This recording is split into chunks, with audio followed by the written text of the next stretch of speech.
Irmãos, podemos iniciar?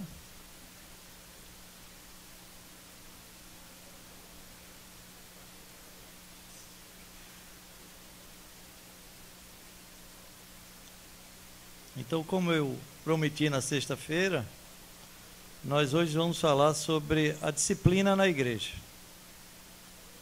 O que isso tem a ver com a unidade? Tudo a ver. Tudo a ver, né? Primeiro, que o processo disciplinar, ele nos ensina a responsabilidade que temos uns para com os outros.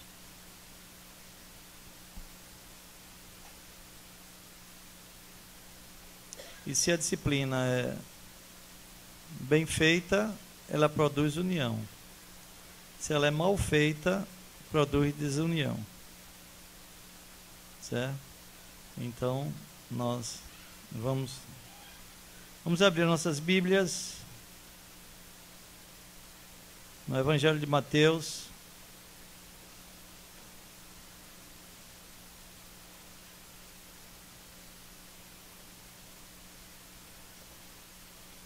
Mateus, capítulo 18.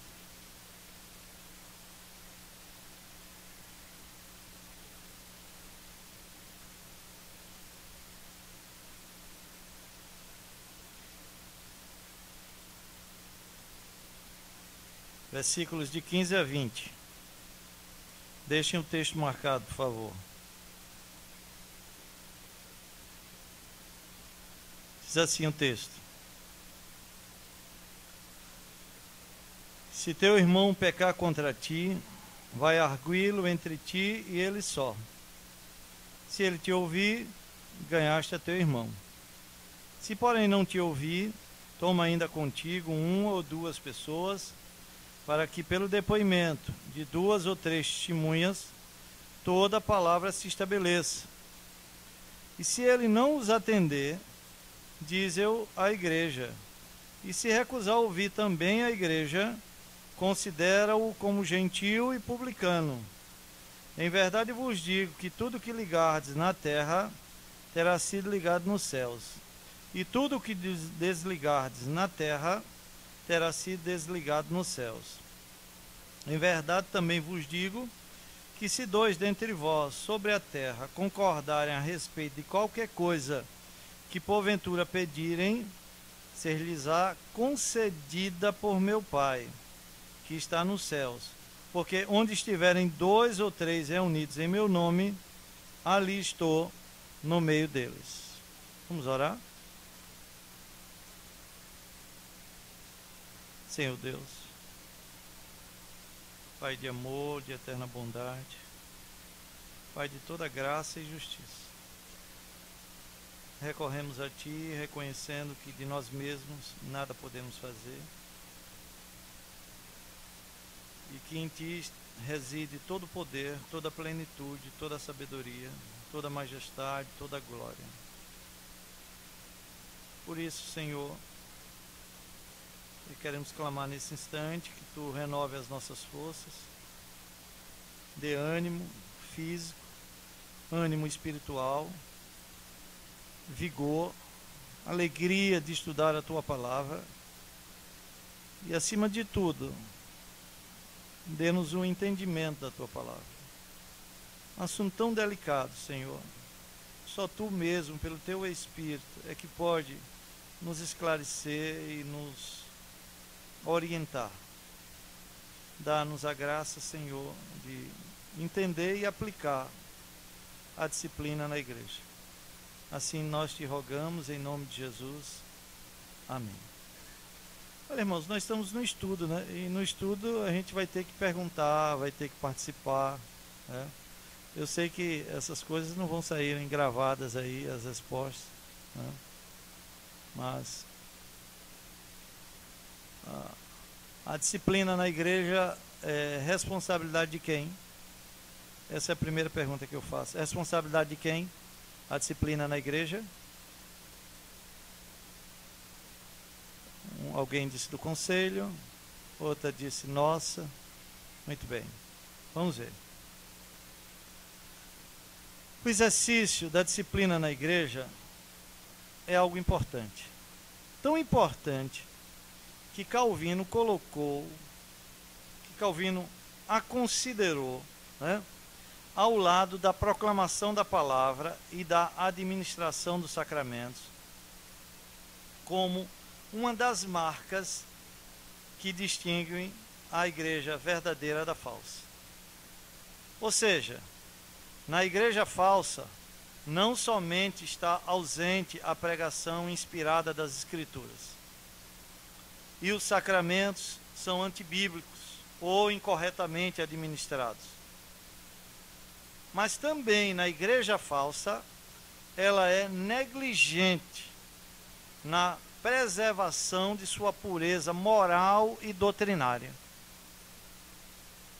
Em outras palavras, negligente na aplicação da disciplina eclesiástica. Então, você quer saber se uma igreja é verdadeira? É se ela é operosa na aplicação da disciplina eclesiástica. Se ela não é, ela está andando no caminho da falsidade. Agora, essa negligência em aplicar a disciplina, ela tem ocorrido nas nossas igrejas. E tem ocorrido de duas maneiras. Primeira, na falta da aplicação propriamente da disciplina. Às vezes isso ocorre por medo de impopularidade. Neste caso, muitos líderes justificam os pecados em nome de uma atitude mais humana. E Judas, no capítulo 1, versículo 16, só tem um capítulo, Judas, né? Na parte C, diz que esses que negligenciam a disciplina, esses líderes que justificam os pecados em nome de uma atitude mais humana, são aduladores dos outros por motivos interesseiros. Bom, esse é um lado da questão. Mas também a negligência ocorre quando a disciplina é aplicada de forma indevida.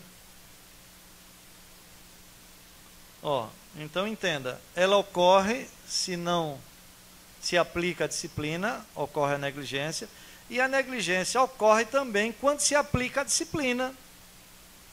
Isto é, quando ela é aplicada de forma indevida. Neste caso, em nome do zelo pela disciplina, cometem-se injustiças e causam-se mais males do que bens. Alguém já disse que a disciplina é como um remédio muito forte. Se aplicada na dose certa, pode curar. Se aplicada na dose errada, pode até matar. Mas o certo é que nenhum médico recusa aplicar um remédio que pode curar o seu paciente apenas porque o mesmo é forte. Né?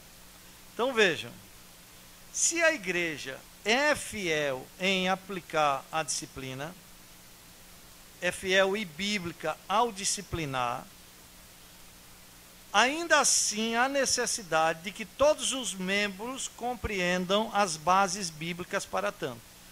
Minha igreja tem disciplina. Minha igreja é fiel e bíblica em exercer a disciplina. Aí a pergunta é, os demais membros entendem a base bíblica da aplicação da disciplina ou simplesmente o conselho entende a base bíblica da disciplina? Então, ainda que ela seja fiel, é necessário que todos os membros entendam a base bíblica da disciplina. Mas, também, se a igreja é falha em disciplinar, é necessário que todos se conscientizem das razões dadas pelas Escrituras para a aplicação da disciplina e os perigos e consequências de negligenciá-la. Então, esse, portanto, é o meu propósito nessa manhã. Expor a base bíblica da disciplina. Então, se a igreja já é fiel em disciplinar, quem é que precisa agora ter conhecimento da base bíblica da disciplina? Quem?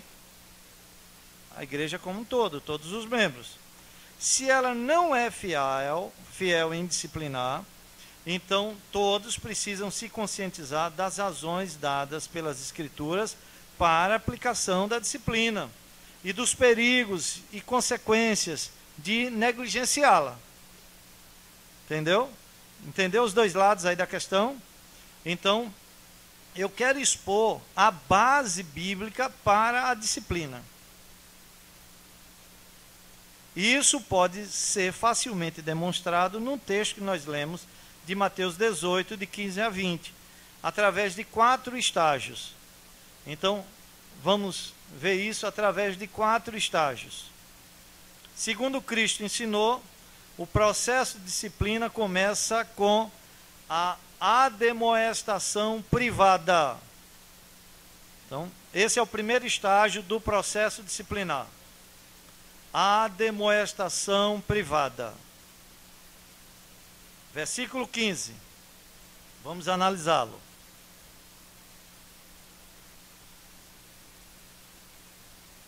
Diz assim o texto: se teu irmão pecar, entre colchetes aí, contra ti, vai arguí-lo, isto é, repreende-o, entre ti e ele só.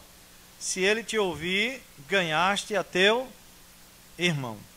Então, qual é o primeiro estágio do processo disciplinar? Qual é? Vê se vocês estão gravando. Qual é o primeiro estágio? A admoestação privada. Então ele está dizendo, se teu irmão pecar contra ti.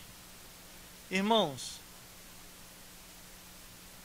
a confrontação não é fácil. Mas precisamos entender que na igreja temos a responsabilidade de confrontar uns aos outros. Ou não somos igreja. E ela não é fácil, até mesmo porque não sabemos qual será a reação de quem está lá do outro lado. Mas uma coisa é certa, difícil ou fácil, ela é uma tarefa cristã. É ou não é? É ou não é uma tarefa cristã? É. Provérbios 27:5 diz que é melhor a repreensão franca do que o amor encoberto. O problema, meus irmãos, é como deve ser esta confrontação privada. Vamos lá, imagine um pecado aí que um irmão está cometendo. Sugira aí, um pecado qualquer.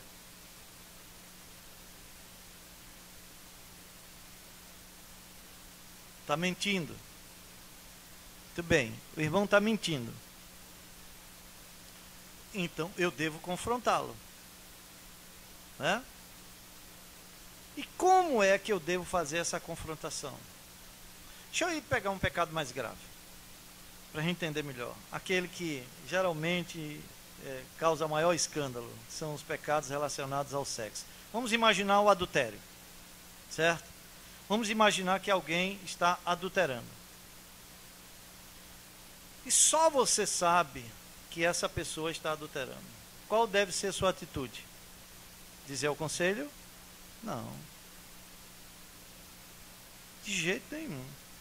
Ainda que o adúltero seja um líder da igreja, ou seja, até o pastor da igreja. Vamos ver como é que você deve fazer essa confrontação. Vamos analisar o versículo 15 aí para descobrir. Jesus começa suas orientações sobre a aplicação da disciplina dizendo assim: se teu irmão pecar. Então, olha, nessa confrontação que eu devo fazer, eu devo levar em conta esse princípio. Qual é o princípio aqui que vocês perceberam? Hein? Vamos, falem, estamos no estudo. Qual é o princípio aqui que vocês perceberam?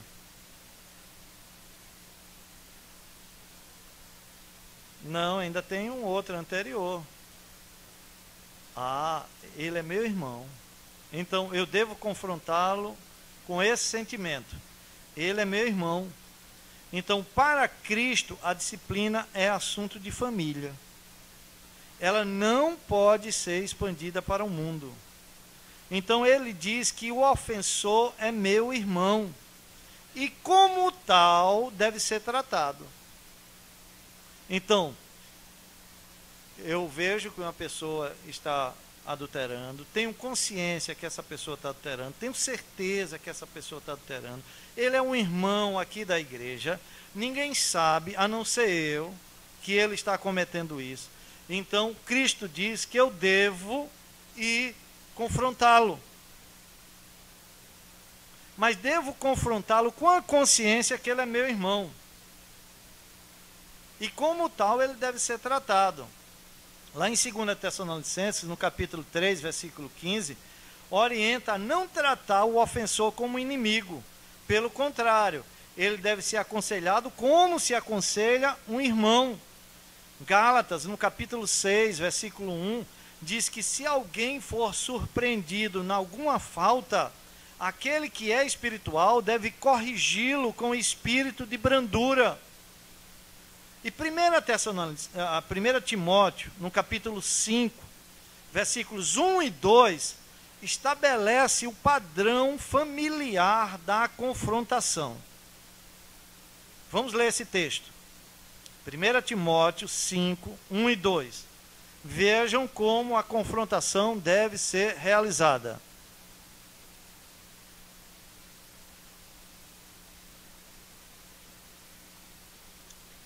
Diz assim: não repreendas ao homem idoso, antes exorta-o como pai, aos moços como a irmãos, às mulheres idosas como a mães, às moças como a irmãs, com toda a pureza. Percebem? A disciplina na igreja diz respeito a um princípio de família. Então, olha, o ofensor é meu irmão, alguém que está na comunhão com Cristo, que é batizado, que ouve a palavra, que ora comigo, com quem eu me reúno para adoração, domingo após domingo, e como tal deve ser tratado. Ele agora cometeu um pecado. Ele caiu. Porque aí o texto mostra que o pecado tanto é uma realidade como uma possibilidade. Porque qualquer um pode vir a cometer pecado. Qualquer um pode cair. Por isso que o apóstolo Paulo diz: olha, quem está em pé, olhe para que não caia. Por isso que o texto diz: se teu irmão pecar. Então, tanto é uma realidade, né? Por isso que há essa necessidade de confrontação, como uma possibilidade. E diz: se pecar entre colchetes contra ti. Ele está cometendo o pecado lá de adultério. E esse pecado é contra mim? É. Porque pertencemos ao corpo de Cristo, à igreja. Aquilo que for feito contra os crentes será considerado por Cristo como algo que está sendo feito contra ele mesmo e contra a sua noiva, que é a igreja. Quando Paulo perseguia os cristãos, que era Saulo, Cristo foi ao encontro dele e disse: Saulo, Saulo, por que me persegues? Então, aquele pecado desse irmão é um atentado contra Cristo e contra a sua noiva, da qual nós fazemos parte. Então, nesse caso, ainda que não seja um pecado diretamente contra mim, mas indiretamente ele está pecando contra a igreja e contra mim. Você está entendendo isso? Aí, isso me leva ao segundo estágio aí desse primeiro processo disciplinar. Então, eu percebi que ele tem esse pecado, tenho consciência que ele tem esse pecado. Então, o texto diz: se teu irmão pecar, agora o quê? O que é que diz o texto? Vai. Meus irmãos, esse vai é urgente. Quando é que eu devo ir? Hoje. Meia-noite, a hora que for. É coisa séria. Se você souber que seu irmão consanguíneo, está roubando, e você soube que ele ou adentrou o caminho das drogas, será que você dorme à noite tranquilo? Ou você toma a decisão, se for 10 horas da noite, de ir lá e conversar com ele, e saber o que está acontecendo? Tudo mais. E olhe que eu falei que os laços da cruz são mais importantes do que os laços consanguíneos. É essa a realidade que a gente deve entender. Então, eu devo ir, e esse ir é urgente. E urgente por quê? Porque quanto mais tempo demorar em fazer a confrontação, mais endurecido pelo engano do pecado o ofensor ficará.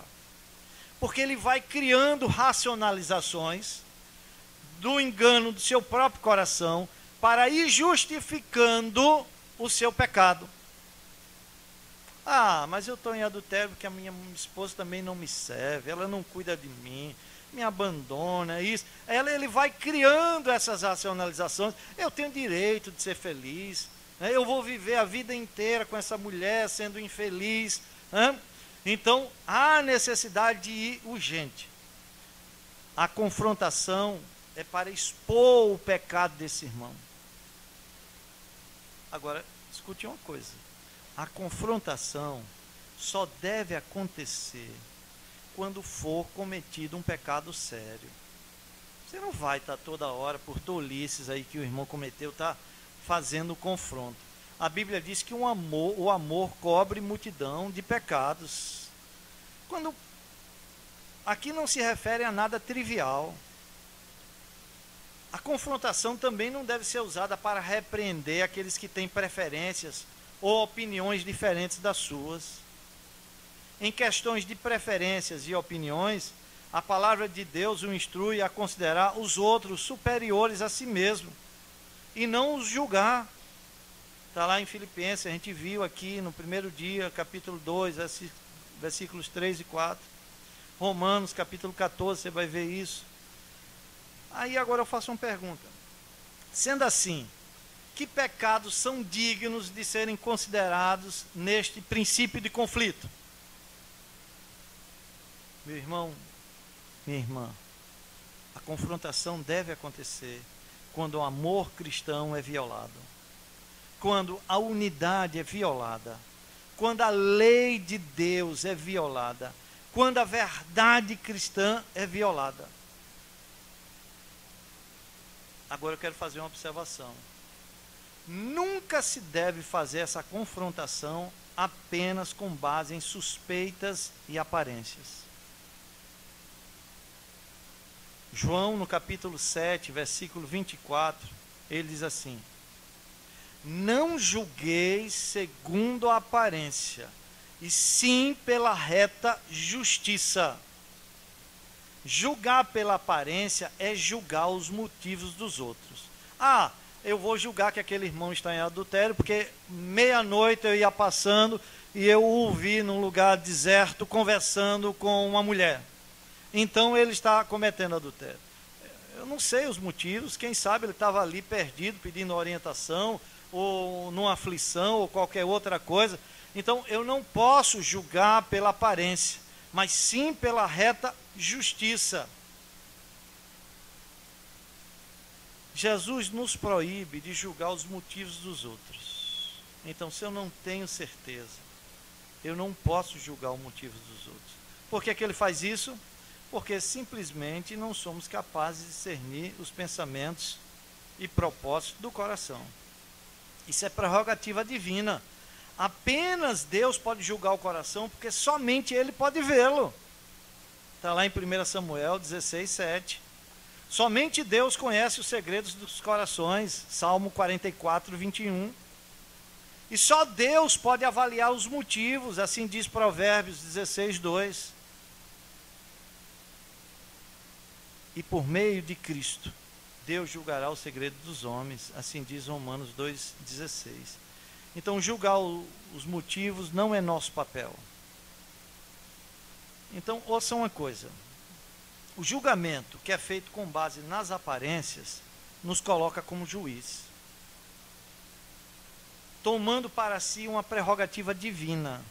Além do que, o julgamento que é feito com base nas aparências e boato é precipitado. E nele se corre o risco de dizer coisas falsas, coisas desnecessárias, coisas maldosas, pecados que não são confirmados, meus irmãos, que você suspeita, não se conversa, nem com A, nem com B, nem com C. Deixa-se nas mãos de Deus, porque não há nada encoberto que não venha a ser descoberto. No entanto, há casos em que o pecado é tão evidente que aí tem que ser enfrentado diretamente, certo? Mas para que eu... Você viu que eu tenho a responsabilidade, se eu entender que meu irmão está pecando, de ir lá. Não é isso? Mas como responder ao pecado de um irmão em Cristo? Isso exige que você seja fiel. Então a primeira coisa que você vai fazer é julgar a si mesmo biblicamente. Procure, em primeiro lugar, ver a trave que está no seu olho.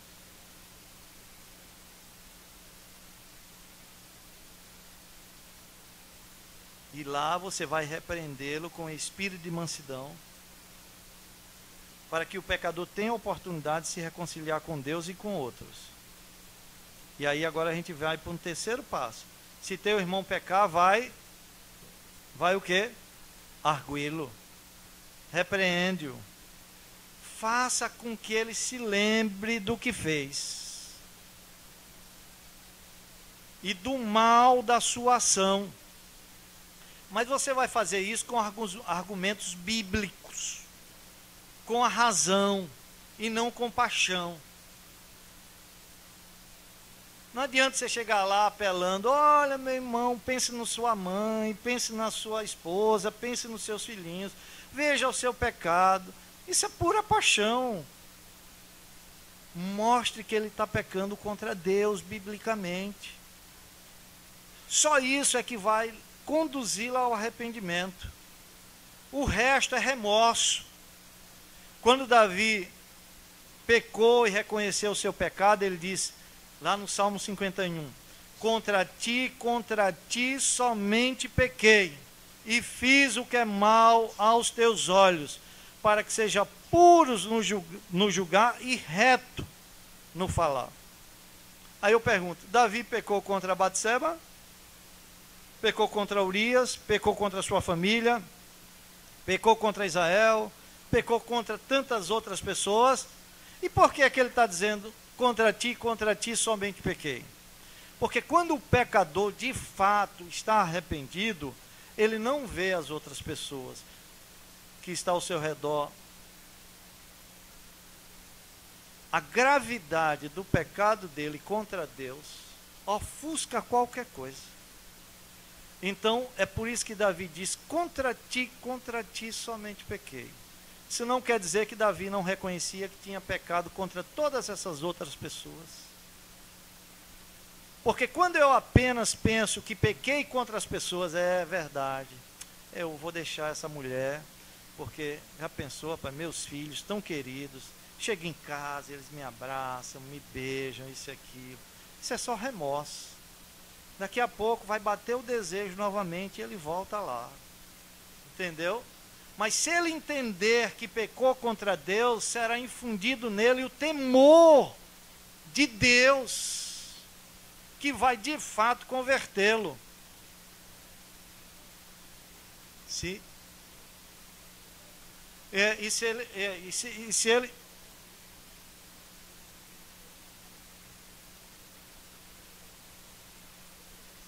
muito bem. Então preste bem atenção. Ele pode até conhecer, mas vive como um ateu prático. Ateu prático é aquele que diz, crê em Deus, mas na prática vive como se não cresce em Deus. Então o seu papel, que está na luz, é de ir. Se teu irmão pecar, vai, ele está mandando você. E você é quem vai dar a base bíblica a ele, que vai conduzi-lo ao arrependimento. Por isso que eu estou dizendo que você deve falar não com paixão, mas com razões, e falar biblicamente, com a palavra na mão. Isso implica dizer que você tem também a responsabilidade de conhecer a palavra. E você vai fazer o que ali, nessa confrontação? Mostre-lhe as suas abominações. Sabe por quê, meus irmãos? Escutem bem. Você precisa ir, porque as pessoas são relutantes em enxergar os seus erros.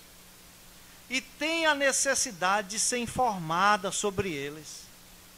Embora o fato seja claro, como também o erro, eles devem ser expostos. Grave isso.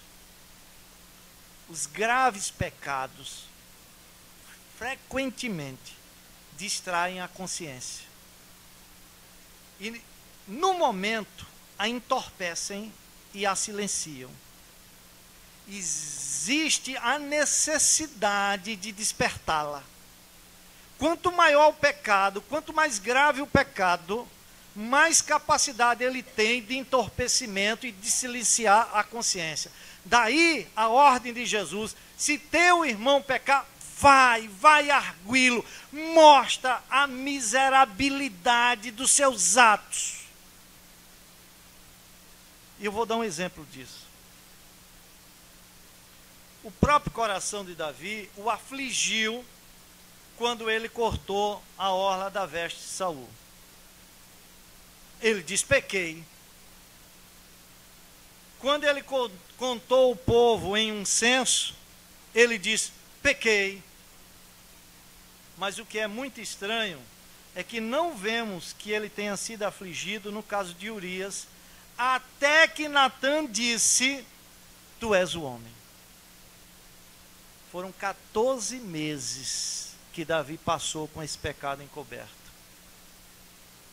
O menino nasceu e Davi, olha, cada vez mais entorpecendo a sua consciência. Daí a necessidade de Deus levantar Natã para fazer o confronto com Davi e dizer: tu és o homem.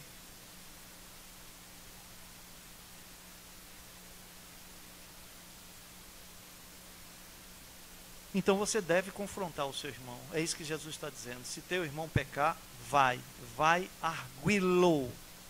Agora vem uma pergunta: pastor, quantas vezes eu devo fazer isso? Quantas vezes você acha que deve fazer?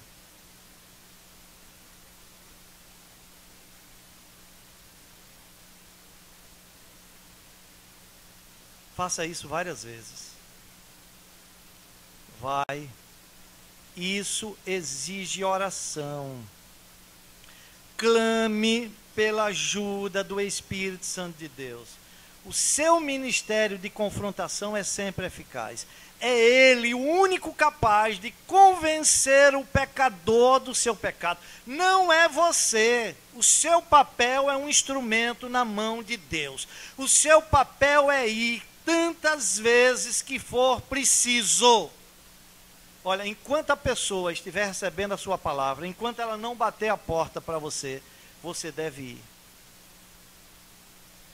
Vai com paciência, com amor, vai mostrando o pecado daquela pessoa. Olha, você está pecando, você está errando.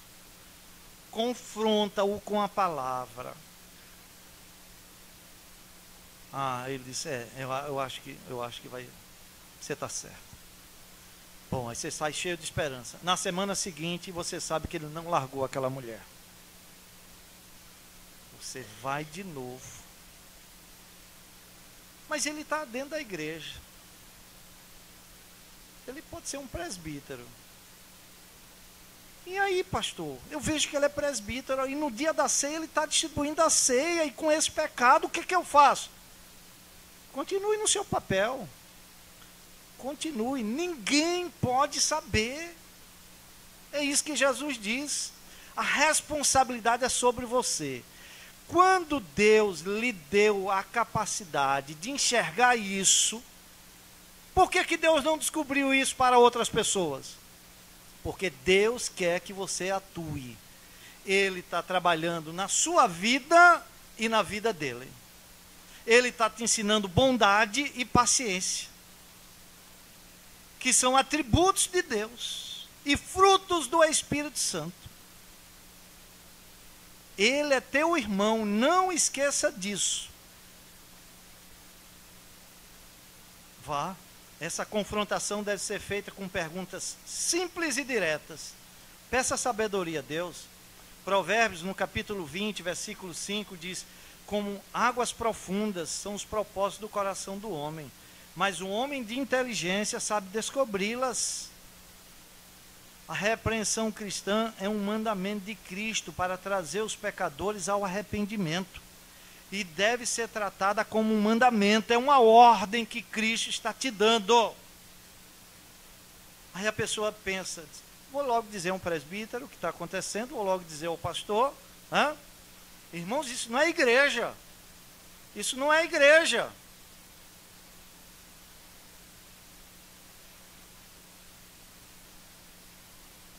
Nunca devemos falar dos erros dos nossos irmãos a outros, até que tenhamos falado desses erros com eles próprios.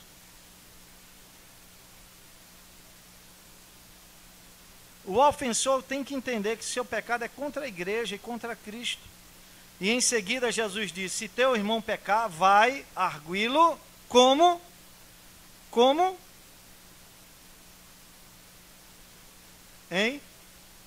Entre ti e ele só.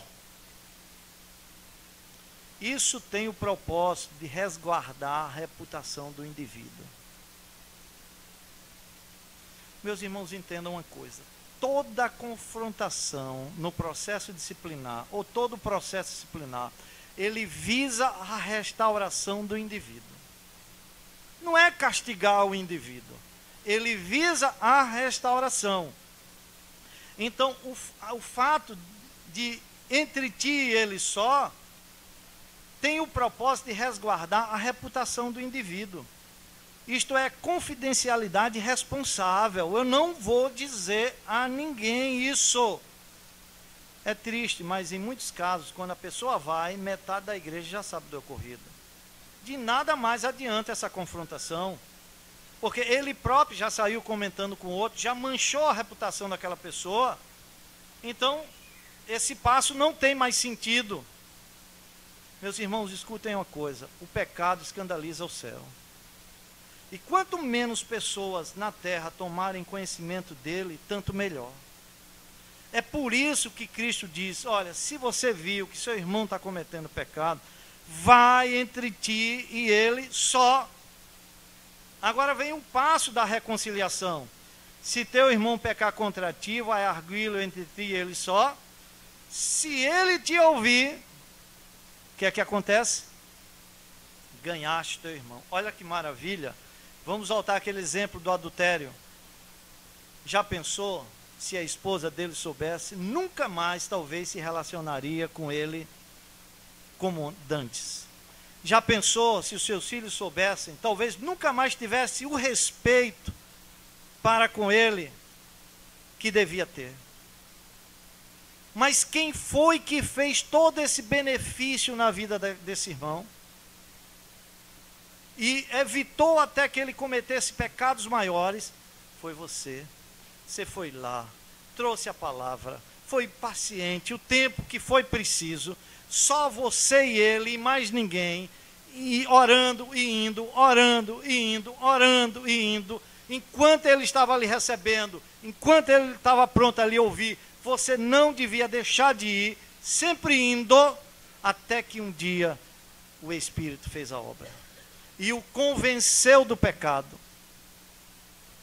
Esse irmão será eternamente grato a ti. Ninguém nunca vai saber o que aconteceu, a não ser você e ele. Porque já pensou, se ele chega a um processo disciplinar, as pessoas na igreja iam passar muito tempo olhando de canto para ele, mesmo depois do arrependimento dele.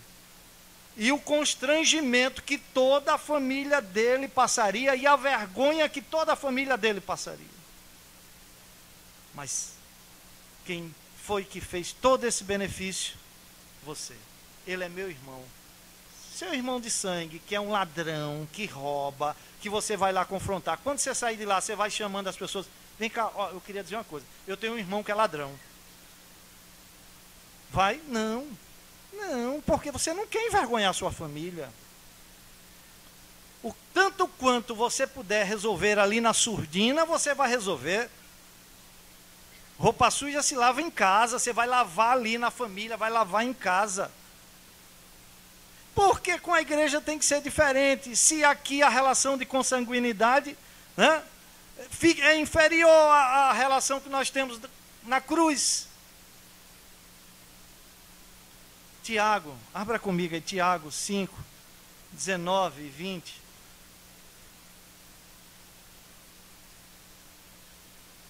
Irmãos, vocês percebem? Se cada um seguisse o seu papel, muitos dos casos nem chegariam ao conselho. E chegam ao conselho da igreja por conta da negligência dos membros, que não se sentem responsáveis um pelo outro. Tiago 5, 19 e 20. Meus irmãos, se alguém dentre vós se desviar da verdade, é uma possibilidade, o próprio Cristo disse, né? Se teu irmão pecar, né? E alguém o converter, aqui o converter é ser esse instrumento nas mãos do Espírito de Deus. Sabei que aquele que converte o pecador do seu caminho errado, salvará da morte a alma dele e cobrirá multidão de pecados. Diferente de encobrir, você não encobriu, você confrontou. Né? Então, eu quero que vocês percebam aqui uma coisa. O alvo da confrontação e até mesmo da disciplina é restaurar o irmão caído. No entanto, Cristo não oferece a garantia que teremos sucesso. Ah, mas eu vou fazer tudo direitinho. Vai ficar entre eu e ele, eu vou várias vezes e vou orar, e vou 3 meses, 4 meses ali, e eu vejo que na igreja, no dia da ceia, ele pegou a ceia. Ah, aquilo me corta o coração. Não, você deve chorar mesmo, deve chorar por ele. Hã? Porque ele está entorpecido na sua mente e não entende a gravidade do seu pecado. Se aplica bem as palavras de Cristo ali na cruz do Calvário, né, para aqueles ímpios, se aplica para essa pessoa. Pai, perdoa-lhes, porque eles não sabem o que fazem. Não é que eles não sabiam que estavam crucificando Cristo, é que eles não sabiam quem, na verdade, eles estavam crucificando. O Filho de Deus. Então, na verdade, aquela pessoa não sabe o que significa estar tomando aquela ceia, pegando aquele pão, bebendo aquele cálice, estando em pecado, sem arrependimento.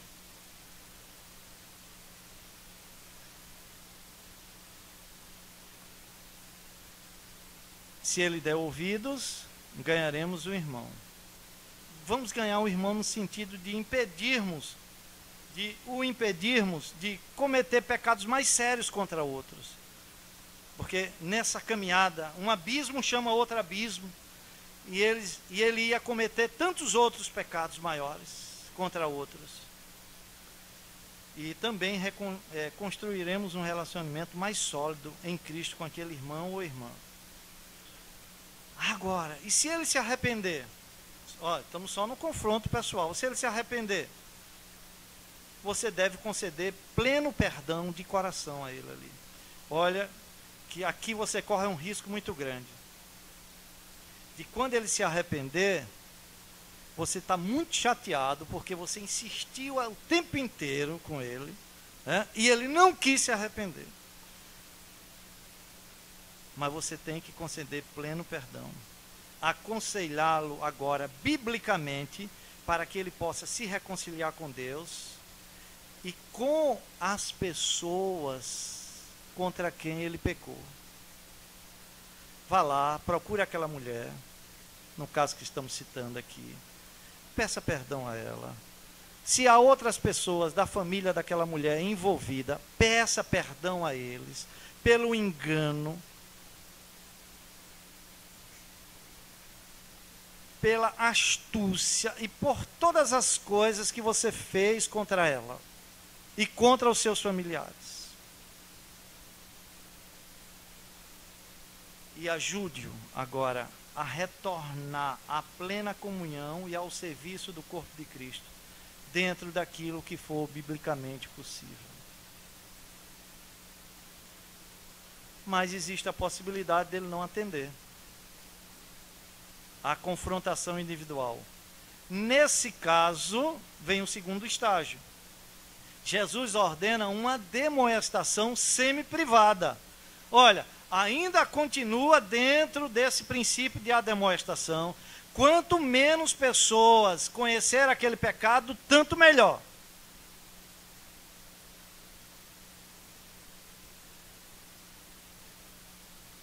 Então, olha, vai um conselho aqui.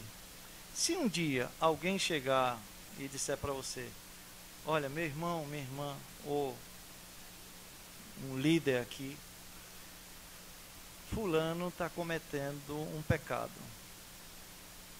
Você não vai dizer, e é? Você vai dizer, então faça o seu papel. Peça perdão a Deus, porque você veio dizer a mim esse pecado, e eu não tinha que saber disso. Porque o princípio bíblico não deixa lugar para isso. Peça perdão a Deus e volte e faça o seu papel e oriente ele agora biblicamente como é que ele deve proceder. Isso vai fazer com que a gente demonstre amor uns pelos outros. E é isso que forma a unidade. É isso que é se sentir responsável um pelo outro. Não é simplesmente, é meu irmão só de nome, de boca, mas na prática você não o trata de fato como irmão, você não tem essa preocupação. Então agora Jesus ordena uma demonstração sempre privada. Nesse caso, o maior número de pessoas é envolvida. Isso nos leva ao segundo estágio, a demonstração sempre privada. Versículo 16 de Mateus 15.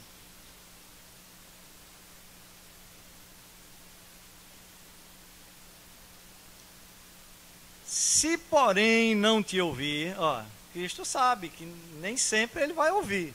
Se porém não te ouvir, toma ainda contigo uma ou duas pessoas, para que pelo depoimento de 2 ou 3 testemunhas, toda a palavra se estabeleça. E aí, como é que você vai fazer agora? Vamos lá, que aquela pessoa rejeitou a sua orientação. Você vai chegar para procurar outro. Então, eu quero um candidato aí. Diga, como é que você vai chamar uma ou 2 testemunhas? Como é que você vai dizer? Vamos.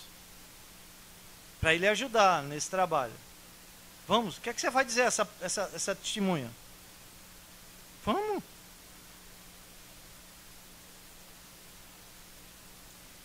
Diga.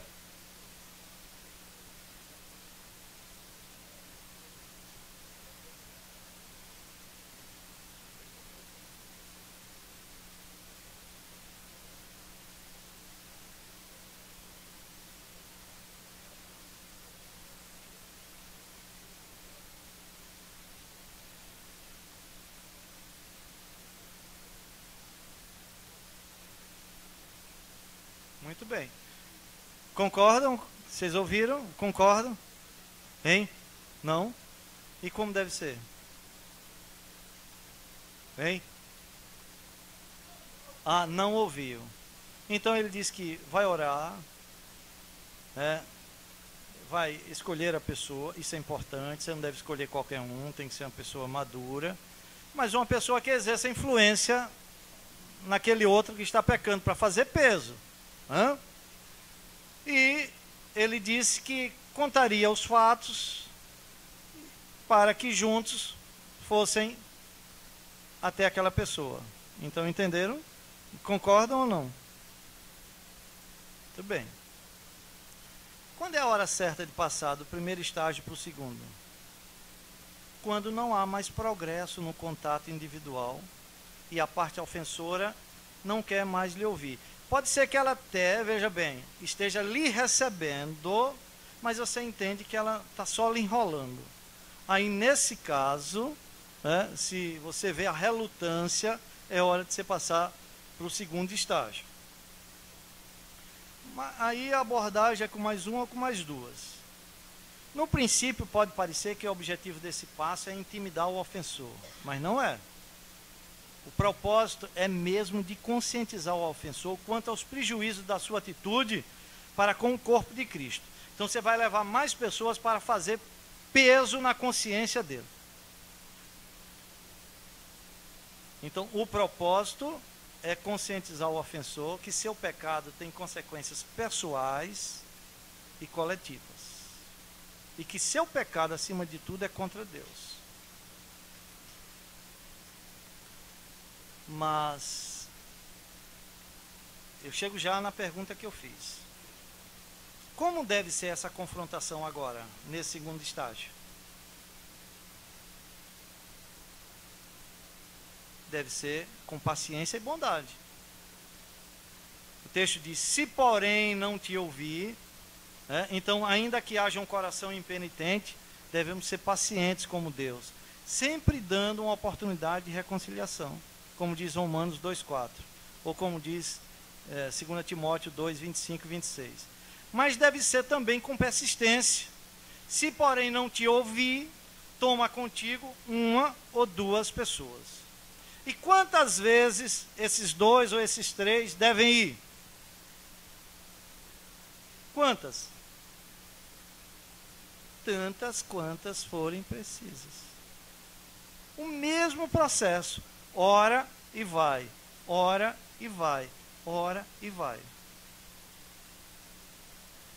Agora, por que levar duas, mais uma ou mais duas pessoas? No caso aí teremos dois ou três nessa segunda confrontação de estágio, nesse segundo estágio de confrontação. Por quê? Aí o texto diz, para que pelo testemunho de duas ou três, para que pelo depoimento de duas ou três testemunhas, toda palavra se estabeleça. Olha, isto é uma referência à prática veterotestamentária, de não se condenar alguém com base apenas em uma opinião pessoal. Porque se isso vier para um estágio posterior, e tiver que vir ao conselho, e o conselho tiver que ouvir, uma só testemunha não serve como base no julgamento. Isso é princípio bíblico.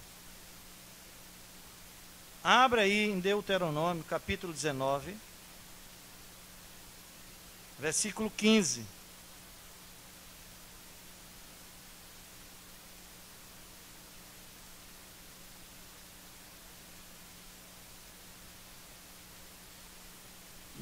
Versículo 15.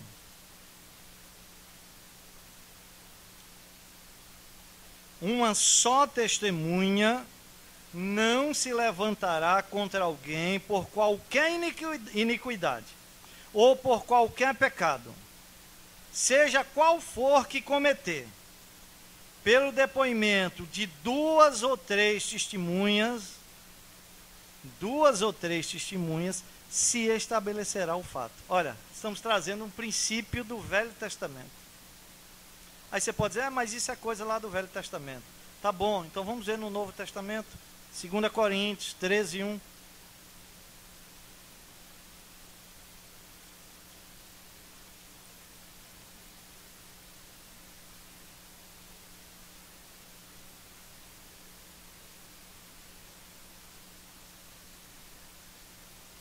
Segunda Coríntios 13, 1 diz assim, esta é a terceira vez que vou ter convosco.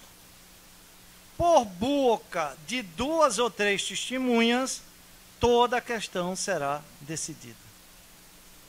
Paulo diz, olha, eu tenho que resolver umas coisinhas aí com vocês. mas será resolvida por boca de 2 ou 3 testemunhas. Esse é o princípio bíblico. Por quê? Porque com isso a objetividade do caso é preservada. E as chances de injustiças são diminuídas. Diminuídas porque na multidão de conselheiros há sabedoria. Quem sabe se a coisa não vai se reverter? Aquela pessoa que tinha grande convicção que o outro estava pecando, e o outro passou o tempo inteiro negando, não, rapaz, você está errado, eu não estou pecando, isso e aquilo. Tá bom, quando ele leva mais 2 pessoas com ele, ou mais outra pessoa com ele, pode ser que essa pessoa, ou essas pessoas, tenha luz, tenha discernimento sobre os fatos, e veja que tudo aquilo não passa de uma fofoca, e que ele está errado. Então quem tem que pedir perdão, nesse caso, é quem fez a acusação. Por isso, se acrescenta outras pessoas nesse processo para diminuir as chances de injustiça. Então, há sabedoria para julgar os fatos, e mediar e orientar na multidão de conselheiros. Então, muitos olhos veem mais do que um. Agora, vamos à sua resposta. E aqui eu quero fazer uma observação. É importante que as testemunhas envolvidas conheçam os 2 lados da história, para que tenha imparcialidade no julgar dos fatos. Eles darão seu parecer a partir dos relatos. Então, quando eu convocar 1 ou 2 testemunhas, eu não devo narrar a história. Ao narrar a história, eu estou conduzindo a mentalidade deles, eu estou conduzindo aquele processo numa direção. Deixe lá na hora, porque lá na hora cada um conta a sua história, e a partir da narrativa é que eles vão chegar à conclusão. Então, omite-se os detalhes quando convidar a testemunhas. Só depois, quando todos estiverem juntos, é que vem os detalhes. O propósito é evitar a parcialidade. Provérbios 24, 23 diz que parcialidade no julgar não é bom. Diga, irmão.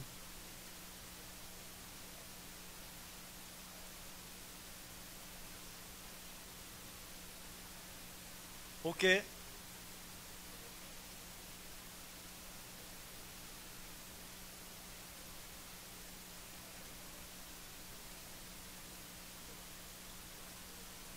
Muito bem, então você está só ratificando o que eu estou dizendo. Então, mas você não deu oportunidade do outro narrar.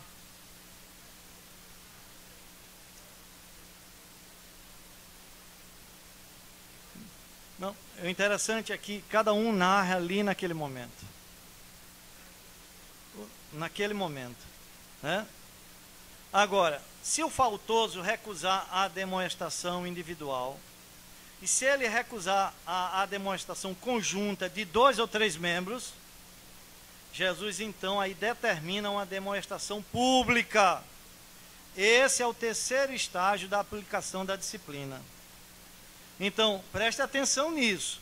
Onde a demonstração em particular não funcionar, a censura pública deve ocorrer. Versículo 17, parte A.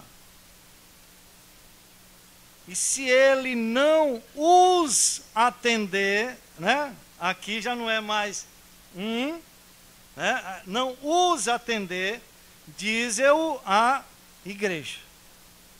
Diz-eu a igreja, na estrutura presbiteriana, equivale a relatar o conselho. Aí é nessa hora que vem para o conselho. Né? Entendeu? Quem sabe isso vai durar 1 ano, 2 anos, dentro desse processo de estágio 1 e estágio 2. Tentando resolver o problema lá. Porque quanto menos pessoas tomar conhecimento, melhor. Mas ainda está privado. Diz ao conselho. Em uma estrutura congregacional, acabou toda a privacidade aí. Equivale a relatar a assembleia.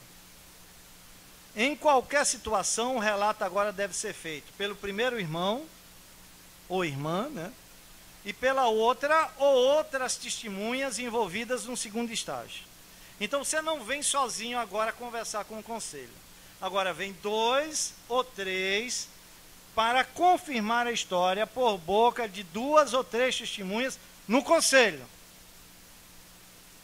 E esse proceder não significa violação de segredos, pois o ofensor deliberadamente recusou os caminhos prévios do arrependimento. O propósito de dizer à igreja continua sendo de ademoestação e restauração do ofensor. Não é para o conselho disciplinar imediatamente, não. O conselho vai caminhar no mesmo passo dos anteriores. A igreja deve agora receber as queixas do ofendido, repreender os pecados dos ofensores, julgar entre eles e, depois de uma investigação imparcial dos méritos da causa, emitir o seu parecer. Então, se a igreja ou o conselho concluir que a queixa é frívola ou sem base, deve repreender o queixoso ou queixosos, né? Aí nesse caso. E se ela considerar justa, deve repreender o ofensor e intimá-lo ao arrependimento. Quem sabe agora, o conselho o convoca para uma reunião e vai designar mais 2 ou 3 membros ali que faça peso sobre aquele irmão para fazer mais algumas visitas, né? Intimando-o ao arrependimento. Enquanto isso, veja bem, a igreja toda não sabe ainda do fato. Ainda é preservada alguma coisa da reputação dessa pessoa. Quem sabe, no caso que nós citamos, a família dele ainda não sabe. Está muito mais difícil segurar esse segredo, porque agora tem mais gente envolvida e precisa exatamente de pessoas maduras, pessoas cristãs, para segurar a situação. Agora, quando o pecado torna-se público imediatamente, aí já vem para o último estágio. Não tem sentido a primeira fase. Eu sei que o pecado é público. Para que eu vou lá fazer essa confrontação individual? Se a confrontação individual tem o propósito de resguardar a reputação dele, se a reputação dele já está manchada, está pública, ele já está passeando com a mulher lá na rua,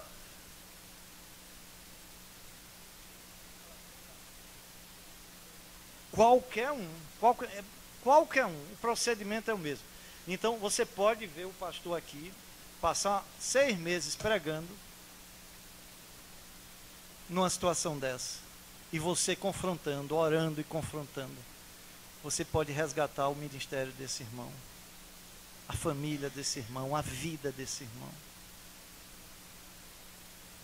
Isso é responsabilidade mútua. É isso que produz comunhão. Você não está encobrindo o pecado, você está angustiado, você está orando dia e noite, e você está confrontando, você está pensando no bem-estar da igreja. A melhor coisa da igreja é que esse homem se arrependa, se restaure.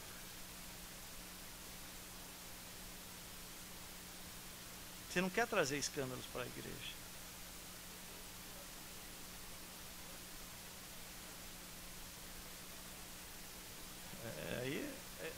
É um problema dele aí. Mas ele não precisa fazer isso. Porque se ninguém sabe, se ninguém sabe o pecado, só sabe você, eu só tenho que me reconciliar com quem ficou ofendido com o meu pecado. Então eu não tenho necessidade de chegar publicamente para a igreja e dizer isso.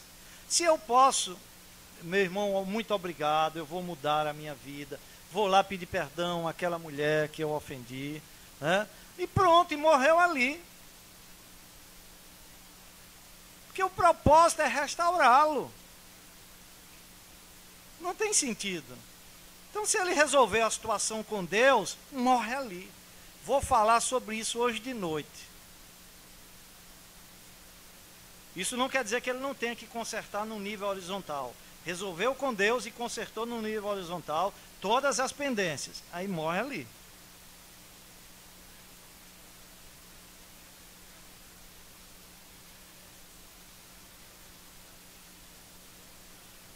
Sim. Não, para que dizer a esposa? A esposa nunca vai saber. Ajudaria em quê? Ajudaria em quê? Em ela viver agora desconfiada? Ajudaria em quê? Em criar transtornos, tristeza e tudo mais. Ela não tem conhecimento. Olha, se eu falei mal de você para o pastor Josafá, e o pastor Josafá me exortou, ou se eu me arrependi sozinho, eu não preciso chegar para você e dizer, rapaz, eu quero te dizer uma coisa, olha, eu tinha uma impressão ruim de você. Para mim você era um cabra safado. Para mim você era isso. Aí você vai olhar e vai dizer, mas rapaz, o tempo inteiro esse cara convivendo comigo e dizendo, pensando tudo isso de mim. Não tem mais razão para ser. É um pecado. Quem eu ofendi foi Deus. Eu vou pedir perdão ao pastor Josafá pelo que eu falei de você. Porque ele é que tem conhecimento. Mas você não tem conhecimento, eu não preciso dizer a você que eu pensava ou que eu falei isso de você, se você não chegou a ter conhecimento. Agora, se você chegar a ter conhecimento, eu tenho a obrigação de pedir perdão a você.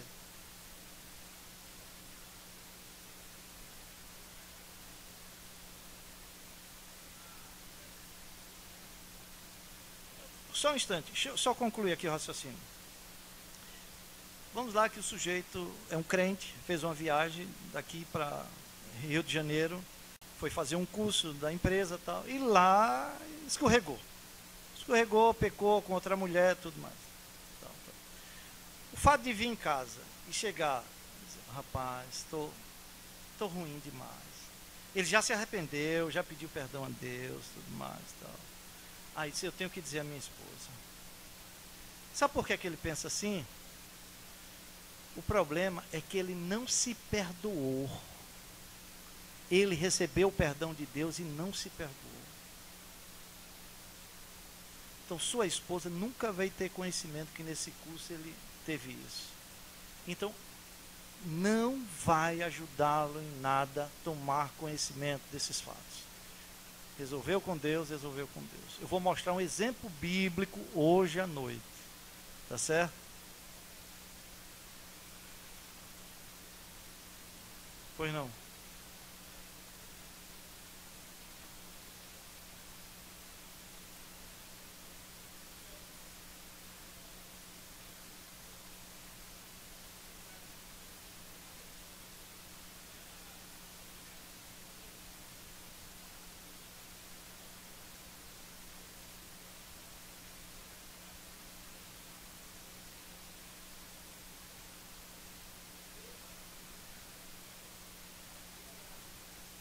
Sim, não tem.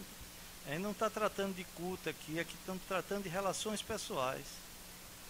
Então, ela é minha irmã e ela está no mesmo nível. Você vai ver Priscila, né, orientando a Áquila. Entendeu? Então, nós temos obrigações uns com os outros de trazer essa orientação.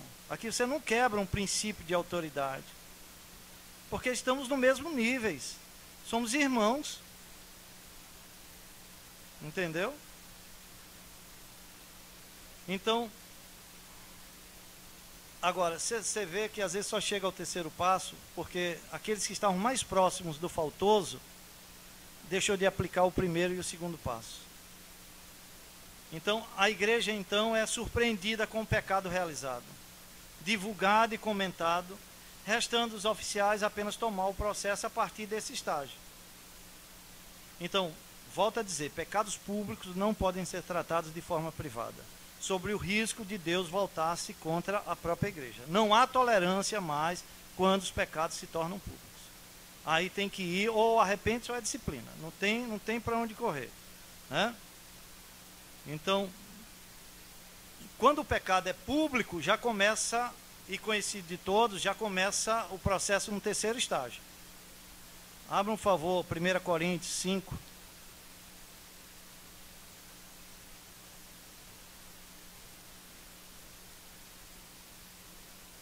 5, de 1 a 5.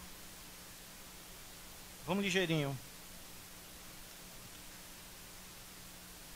Diz assim: geralmente se ouve que há entre vós imoralidade. Olha, a questão já não era mais privada aqui. Já se espalhara, chegando até o conhecimento de Paulo, que se encontrava distante. Imoralidade tal que nem mesmo entre os gentios, isto é, haver quem se atreva a possuir a mulher do seu próprio pai. E contudo andai vós ensoberbecidos, e não chegastes a lamentar, para que fosse tirado do vosso meio quem o traje praticou. Eu, na verdade, ainda ausente em pessoa, mas presente em espírito, já sentenciei, como se estivesse presente, que o autor de tal infâmia seja, em nome do Senhor Jesus, reunidos vós e o meu espírito, com o poder de Jesus nosso Senhor, entregue a Satanás para a destruição da carne, a fim de que o espírito seja salvo no dia do Senhor Jesus. Olha, se não há arrependimento, vem para o quarto estágio, e o último, a exclusão pública. No nosso caso, da igreja presbiteriana, eu vejo uma anomalia. Nós não há base bíblica para você disciplinar uma pessoa, deixá-la afastada da comunhão em rol separado. Você não encontra isso, isso é um artifício que a igreja criou. Né? Então, se não há o arrependimento depois de todos os passos, é exclusão mesmo, é entregue a Satanás. Ele tem que ser desligado do rol de membros. Vejam, versículo 17, a parte B. Então, na hora em que ele recusa ouvir o conselho, olha, recusou o primeiro passo, recusou o segundo passo, recusou o terceiro passo, se recusar a ouvir também a igreja, considera-o gentio e publicano. Então, a recusa no atendimento às admoestações, a atitude de arrogância e desafio às autoridades devem levar o faltoso à exclusão da igreja visível. O ofensor será entregue a Satanás para a destruição da carne, a fim de que o espírito seja salvo no dia do Senhor. Olha, até no último estágio, ainda se visa a restauração do ofensor. Mesmo assim, o propósito é ainda restaurar a sua alma. Vê um texto interessante, 1 Timóteo 1,20. Rápido.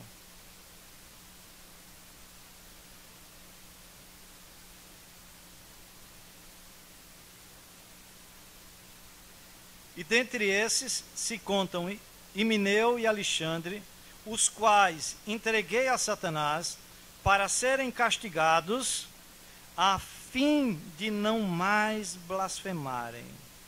Bom, não quer aprender com as orientações da igreja, vai aprender agora debaixo do jugo de Satanás.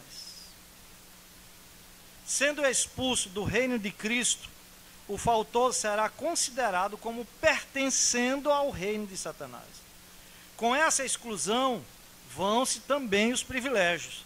Ele é expulso da comunhão da igreja, afastado da Santa Ceia, perde a honra da posição de membro da igreja, é colocado sob desgraça, e os membros da igreja devem ser avisados a se afastarem dele, para que ele possa sentir vergonha do seu pecado, e que eles não se contaminem por ele, nem se tornem culpáveis juntamente com o transgressor. Somente evidências de arrependimento e conversão real poderão restaurar essa comunhão cortada pela disciplina.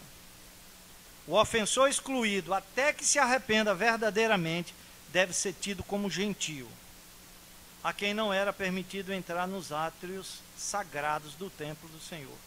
Isso não quer dizer, irmãos, que vamos proibi-lo de entrar na igreja. Ele deve ser também considerado publicano, que eram considerados traidores e apóstatas. Então, esse é um traidor da causa do Senhor com o seu pecado. Ele se colocou do lado de Satanás. E por isso agora a igreja declara que ele fique ao lado de Satanás, para que a sua carne seja destruída. Agora eu quero que vocês observem que o Senhor não diz que ele seja para ti como um diabo, ou como um espírito maldito, mas como gentio e publicano, como alguém que tem esperança, como alguém que está em posição de ser restaurado e recebido outra vez. Porque se ele tivesse na condição dos demônios, ele não tinha esperança de ser restaurado. Quando diz, considere o gentio e publicano, é que não perca essa esperança de que ele pode ser restaurado. No entanto, até que haja o arrependimento, com estes não há mais comunhão cristã, pois deliberadamente eles recusam os princípios da vida cristã. Pode dizer.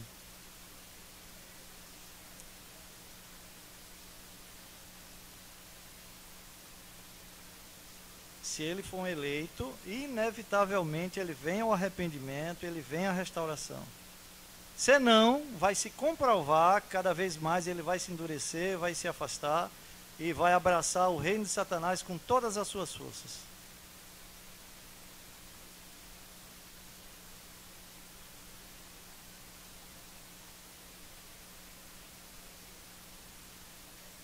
O irmão poderia ficar de pé, talvez fique melhor.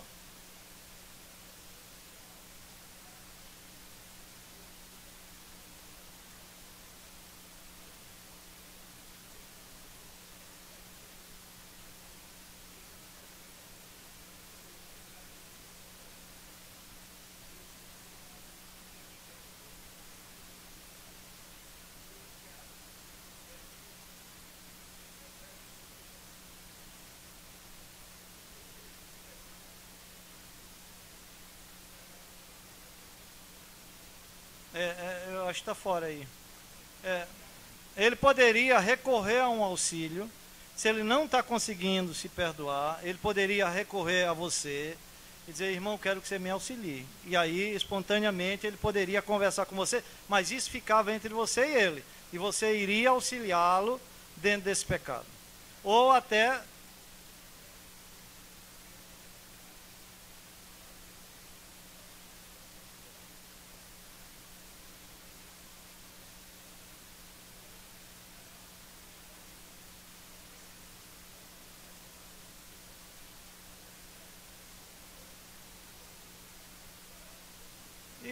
Sim,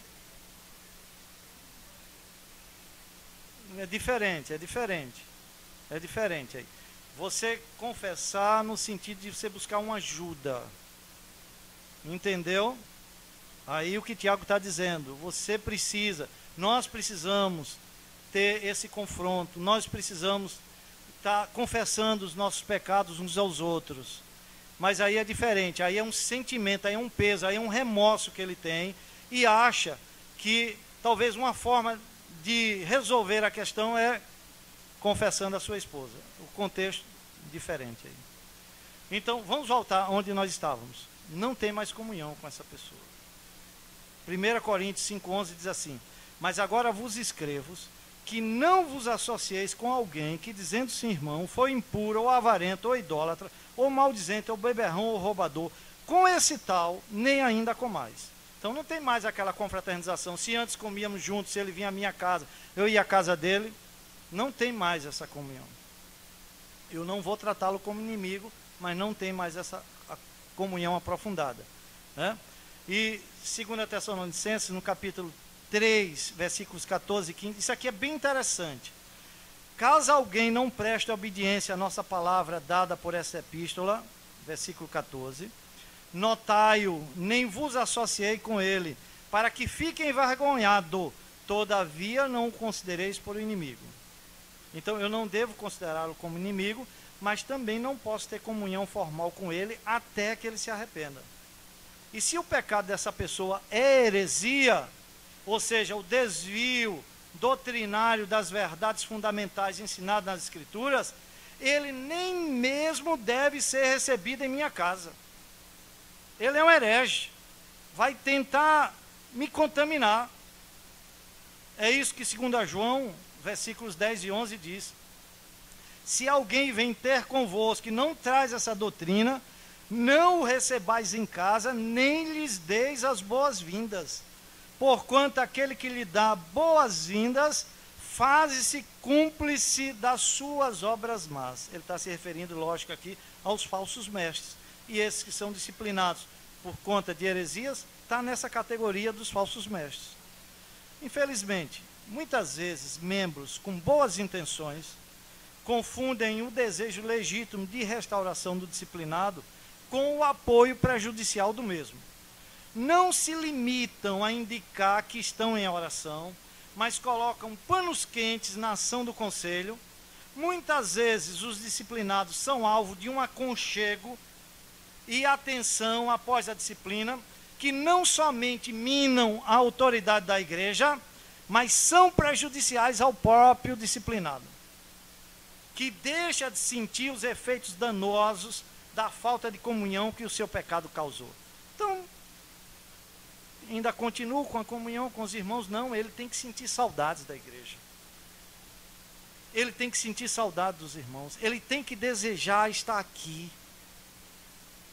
E isso é quem vai conduzi-lo à reflexão. Tenho feito tolice. Preciso me arrepender. Olha, deixei a casa do meu pai.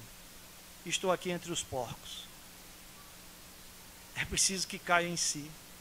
Agora, se há todo esse aconchego, se as pessoas pegam aqui o disciplinado e vai para lá, receber o veneno lá do disciplinado, se contaminar com o veneno disciplinado, ela é passível de entrar já no primeiro passo de disciplina, de ser confrontado primeiro, segundo e terceiro. Porque aquele disciplinado, não arrependido, ele aproveita esses momentos para derramar o seu veneno. Expõe toda a sua raiz de amargura sobre a igreja que o disciplinou. E vai contaminar esse incauto irmão, que por sua vez sai contaminando outros. Irmãos, a advertência de Paulo é dura. Mas devemos orar a Deus por sabedoria, para saber como explicar essa exortação com respeito a membros disciplinados por pecados graves nas nossas igrejas. De tal forma que eles sintam que algo mudou. E que a comunhão procedente do Espírito só será restaurada mediante o arrependimento sincero. E o testemunho verdadeiro de uma conversão real. Agora veja como é difícil. Vamos imaginar que você tem um pai e um filho aqui que são crentes. O pai é disciplinado. Passou por todos esses estágios, continuou endurecido, é disciplinado. Qual é o proceder desse filho morando na mesma casa com aquele pai? Deve ter fraternidade, mas não deve ter comunhão. A comunicação deve constituir-se apenas em ademoestá-lo, se assim a porta estiver aberta, para que abandone os antigos hábitos pecaminosos e retorne ao Senhor e à obediência à palavra de Deus. Você não vai lá chegar dizendo, na hora que ele perguntar, como foi o culto? Você não precisa. O culto foi maravilhoso, a pregação foi essa. Não, deixa ele sentir saudades do culto. Com muito amor. Você diz, olha papai, por que está perdendo essa oportunidade? O senhor deve se arrepender, ir lá. E aí o senhor ia ver realmente como era o culto. Mas não diga nada. Não se conversa mais nada com disciplinado sobre Deus, sobre as coisas de Deus, a não ser aquilo que vai conduzi-lo ao arrependimento.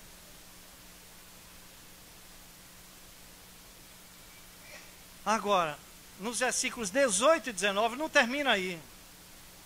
Jesus demonstra a necessidade de respaldar essa drástica atitude na sua própria autoridade, na autoridade do Pai. Se você estava pensando que era uma coisa dura, Cristo agora vai dizer, olha, eu respaldo essa atitude na minha autoridade e na autoridade do Pai.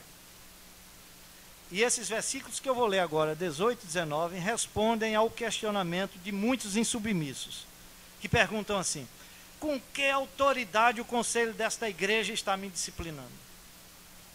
Aí você vai ver com que autoridade. Versículos 18 e 19. Veja que isso aqui está no contexto da disciplina, viu, meus irmãos? O problema é isolar um texto, tirá-lo do contexto. Em verdade vos digo que tudo o que ligardes na terra, isto é, admissão, como vai se fazer hoje a igreja, vai admitir membros, né? É ligar aqui na terra, terá sido ligado nos céus. A chave, quem tem é a igreja. Não é Pedro, é a igreja. Ele é quem abre e que fecha. Terá sido ligado nos céus. E tudo o que desligardes na terra, será desligado nos céus. A demissão. Portanto, escute só. Da mesma forma que a igreja aplica princípios bíblicos ao admitir pessoas como seus membros, por igual modo ela tem autoridade para aplicar princípios bíblicos quanto ao governo dos seus membros constituintes e, se necessário for, na remoção dos mesmos. Versículo 19. Em verdade também vos digo que se 2 dentre vós sobre a terra concordarem a respeito de qualquer coisa, isso aqui é qualquer coisa com respeito à disciplina da igreja. Viu? Que porventura pedirem, ser-lhes-á concedida por meu Pai que está nos céus, seja exclusão ou restauração. Deus atua através da igreja, a autoridade é da igreja. Se a igreja disciplina errado, a igreja também vai receber a disciplina do Senhor. Se a igreja não segue esses passos aqui na disciplina, ele lá nos céus não ratifica essa disciplina. Isso é interessante. Agora percebam que Cristo e o Pai estão envolvidos nas questões que envolvem a preservação e a pureza da igreja. Ele é que tem todo interesse em preservar a pureza da igreja. Notem como Cristo fecha essas instruções. Ele conclui com a promessa de sua presença na congregação do povo de Deus. Versículo 20. Como as pessoas tiram esse texto do contexto? Porque onde estiverem 2 ou 3 reunidos em meu nome, isto é, exercendo a disciplina bíblica em meu nome, seja no conjunto da igreja, seja no conselho, seja naquela visitação de admoestação, onde estiverem 2 ou 3, em meu nome, ali estou no meio deles. Em meu nome quer dizer, fazendo as coisas em conformidade com aquilo que eu orientei. Portanto, se a disciplina é aplicada em conformidade com os princípios bíblicos, Cristo diz que está presente e ratificando a mesma. Naquela hora que o ofensor, que não se arrependeu, é excluído, Cristo diz, tem meu aval. Isto é, se aplicou corretamente os passos. Mas se através de algum erro ou da inveja, as censuras da igreja forem injustas, Cristo irá misericordiosamente ao encontro daqueles que foram banidos. Irmãos, essas são palavras de grande encorajamento, para que a igreja não negligencie a aplicação do processo de disciplina em todos esses estágios, mas também são palavras de alerta.